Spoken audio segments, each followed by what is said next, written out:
अजित पवार माळेगाव साखर कारखान्याचे आता नवे चेअरमन म्हणून नियुक्त झालेत। संगीता कोकाटे व्हाईस चेअरमनपदी त्यांची आता नियुक्ती झालेली आहे।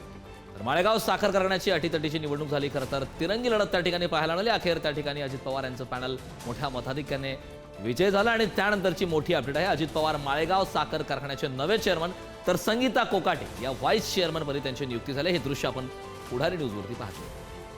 संगीता कोकाटे व्हाईस चेअरमनपदी त्यांची नियुक्ती झाली आहे, तर अजित पवार हे माळेगाव साखर कारखान्याचे चेअरमन। माळेगाव साखर कारखान्याच्या निवडणुकीत यंदा पवार विरुद्ध पवार अशी लढत पाहायला मिळाली। भाजपचं सुद्धा पॅनल होतं, तिरंगी लढत झाली आणि त्यामध्ये अजित पवार यांच्या पॅनलचा विजय झाला। अजित पवार यांच्या पॅनलचा त्या ठिकाणी विजय झाला।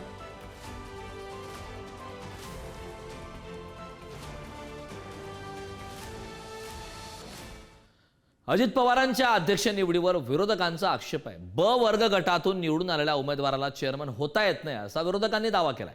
तसेच अजित पवार यांच्या निवडीवरती हरकत घेतली असता निवडणूक निर्णय अधिकारी यांनी वेळ संपली असे उत्तर दिल्याचा विरोधकांचा आरोप आहे। ब वर्ग गटातील उमेदवाराला चेअरमन होता येत नसल्याचा यावेळी विरोधकांनी दावा केलेला आहे। अजित पवार यांच्या अध्यक्ष निवडीवर विरोधकांनी मात्र आक्षेप घेतला।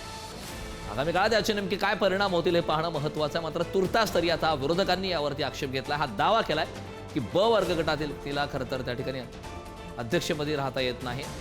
ब वर्ग गटातील उमेदवाराला चेअरमन होता येत नसल्याचा विरोधकांनी दावा केला।